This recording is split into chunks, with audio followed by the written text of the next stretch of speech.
this is my beautiful wife. This is my beautiful wife. Mwah. And today we're having baked beans and pork. Yeah. Yes, yum yum. Pearl barley, amazing. And kimchi. So let's get started and eat. Whoops. Boom. Kabla boom. Yeah, I'm not sure you can see. We will try to find you.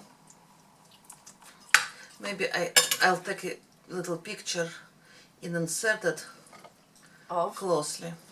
Of what? Of beans that they are sprouted actually. Those beans are actually sprouted, so awesome. I made it in this Korean pot, which is awesome. I'm not sure if you can see. Yeah? Yeah, I made it sprouted. Which is better for your digestion. I think, yeah, and I think that vitamins and etc. It's a way. When you activate your food and it's alive, Yeah, it makes a difference. Ah, yes. These.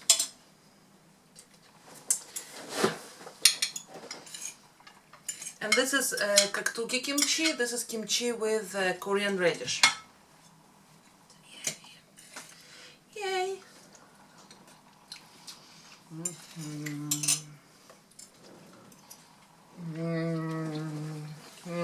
What do you think? I just tasted the pork meanwhile. Didn't get to the beans, but it's so good. Like it's pulled pork, as you can see. I can pull it with my fork, so I don't need a knife, I don't need anything. It was like for 4 hours in the oven. I did use the fork because, well, just because. No. There is a magic to those slow cooked meals. So good. You can put sauce on top of your barley. It's really amazing.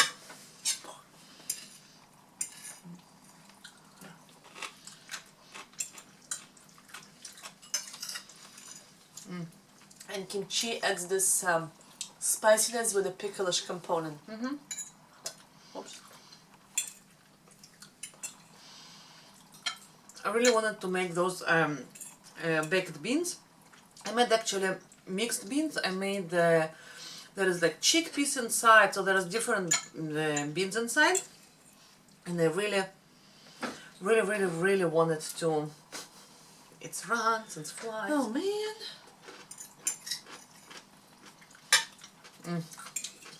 Probably my bushy hair on my way. You can see. I'm just kidding.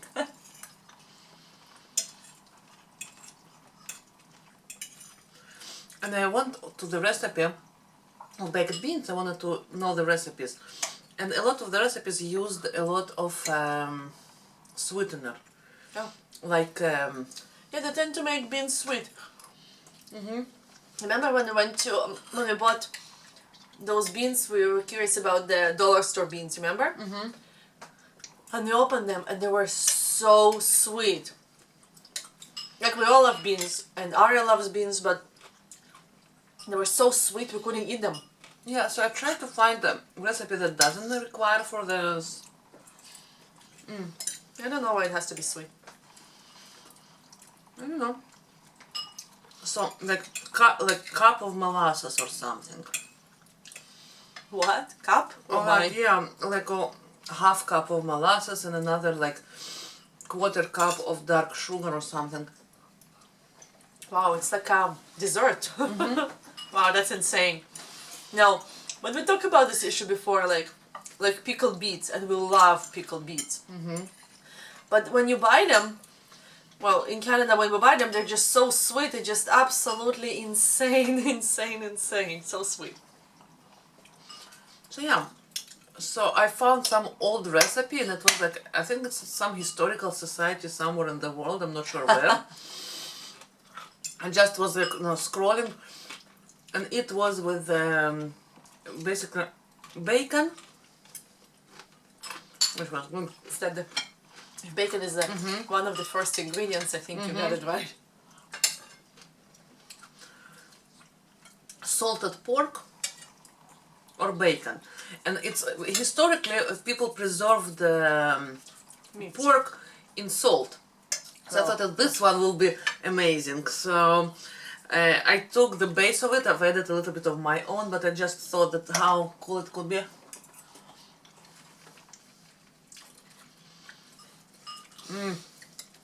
Yeah, those historical societies are cool. Yeah, I love historical societies. I think there are so many recipes that you can take and so many interesting facts and etc. Yeah, we personally encountered them on the big island of Hawaii.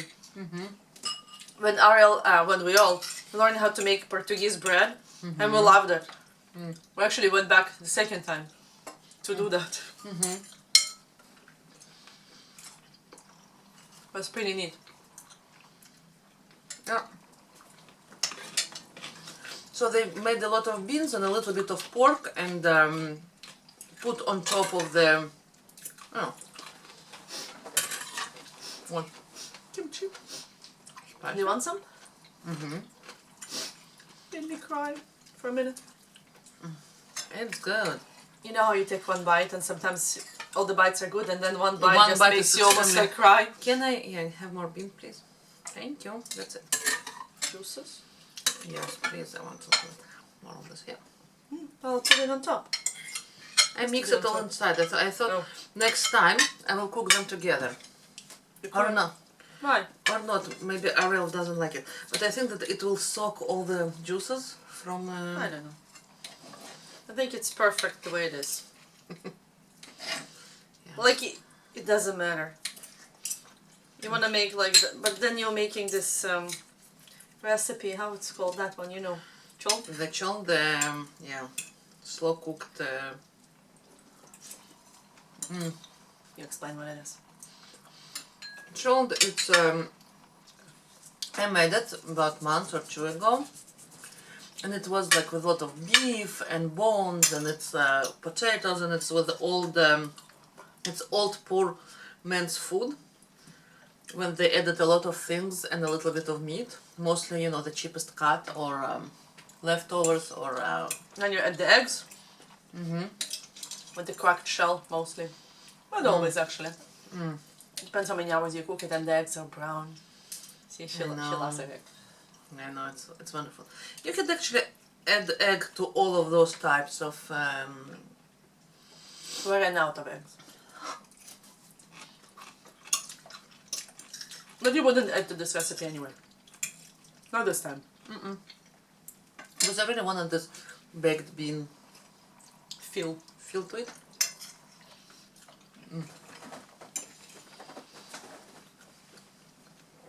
And this is pork shoulder.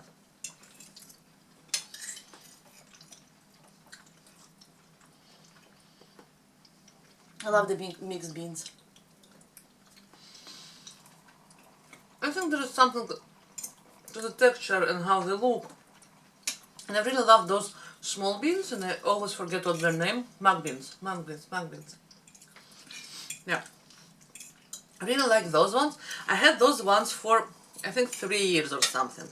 And Regina really wanted to throw them away and I said, you know what? Let's try to sprout them. If I can sprout them, they're totally edible. Well, they're in the closet forever. And every time I rearranged it a bit, I came across them, I was like, okay, maybe we should throw them away. Oh, you keep them. Seriously? Many months later. Oh, say that again. Oh, just keep it. So that's been like, seriously, like 3 years. Until one day, Victoria's like, I'm gonna sprout them and see what will happen. And guess what? They were perfect. You know what? They weren't organic. They weren't anything. I'm thinking they were, you know, I bought it somewhere, and I thought to make those sprouts, and I never get around those. And I just sprouted them, and they were sprouting the first, because all the rest of the beans are new beans. I bought it, you know, I don't know, a couple of weeks ago. And they were sprouting the first because they're so small, and they're sprouting right away, and they were perfect shape, and why not?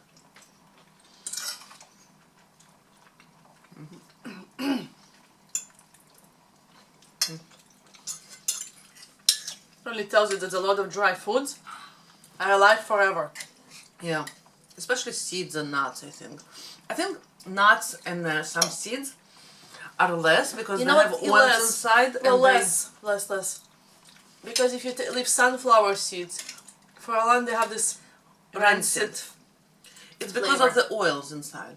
That's why. But beans, different beans and lentils, I think they... Just dry food.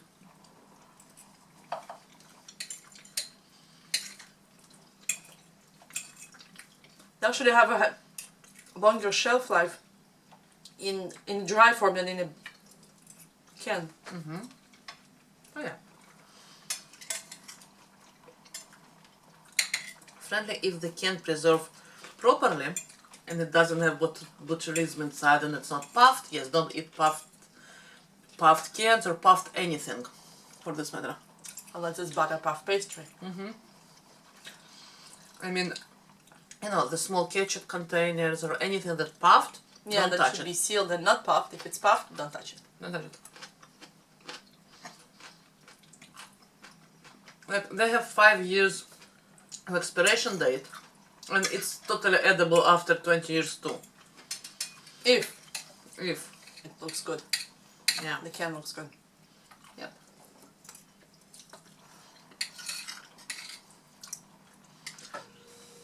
That's why all home canned goods you need to hold without the rims, because if it will puffed up and open, you need to know that it's opened, because if it's if you have rim on top, it can open and close again and then you will be in danger.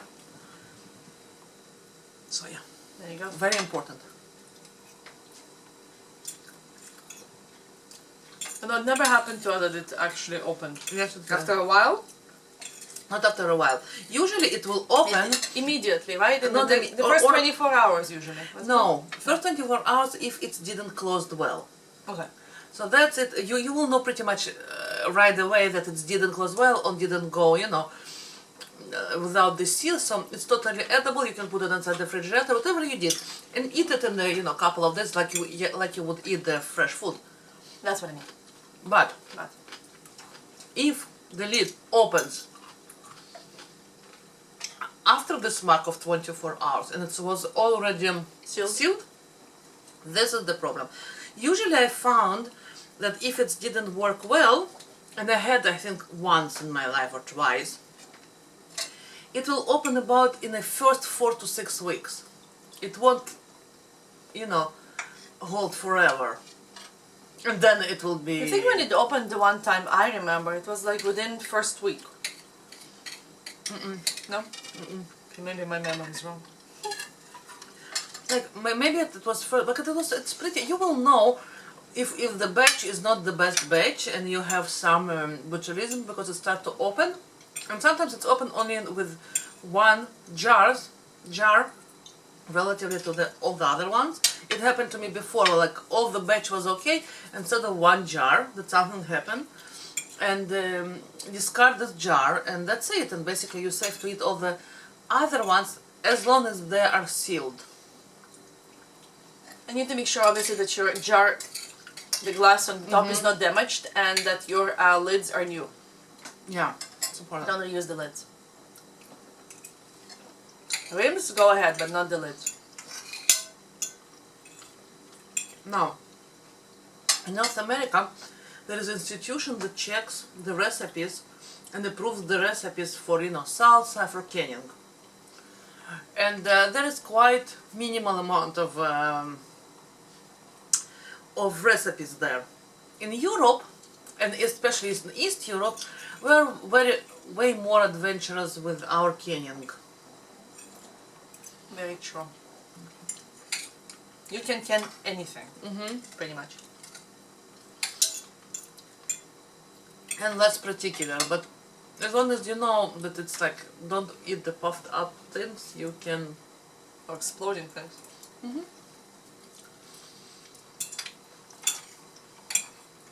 It's true, the regulations in North America are way, way, way tighter. Stricter. For home Canyon. even though I know a lot of homesteaders are not going by the rules. But those strict rules, like, and I mean the problem is when you want to can a lot of different recipes in different cans, and different vegetables and etc. There is the problem because you want to experiment with your own recipes or to take your grandmother recipe that no one checked and it worked for last 200 years or something. But I think the idea would be if you never can't, just follow the rules in the beginning and just get the feel how it works and then start being a little bit more adventurous. I would say if you have no clue, I would say always stick to the rules. Really. Because if you never can't, or if you can't only by the rules and etc., and you never be exposed to foods outside of the canning ground, you need to know what you're doing. You want to be safe and keep your loved ones safe. Yeah. Don't. I can, let's say, safe food like cranberries, which has a lot of acidity, with a little bit different recipes, and I'm adding a little bit more things like spices and etc. just because I know that I'm going to water bath canning, and we're going to eat it pretty fast. So yeah, but I have a lot of experience in different things. So yeah, it's all about experience at the end of the day. Yeah, because there is perfectly great recipe of cranberry sauce on this, approved. You just make it too sweet. Just too sweet. Like everything is just too sweet. In my case, if I'm adding less sugar, the pH stays the same. So, or even higher, because sugar is neutral pH. So it's like with sour cherry. If they bake some baked goods with sour cherry, I love sour cherry. But by the time they're done making it, they put so much sugar inside and tons of powdered sugar on the top. Then my mind. But if you use the already pre-canned fillings of sour cherry, they're already going to be sweet. So the baker is what you would say probably using the already. I can't believe that he will do his own fillings to this. But then on top they put a lot of powdered sugar. Then you just like really. Yeah. So yeah, I think we will finish for today. It was really good. It's really good. Enjoyed it. And actually try to use pearl barley. I cooked it as I would cook rice, like 1 cup and 2 cups of water on low heat. Let it cook for quite a long time, and that's it. Like salt, pepper, garlic. I might remember. So yeah. Thank you so very much for being with us. Thank you for joining us. And please subscribe, write us a comment, thumbs up, up, and share love in life. And remember, go towards your joy and do something fun every day. Like eating yummy foods. And we'll see you tomorrow. Bye.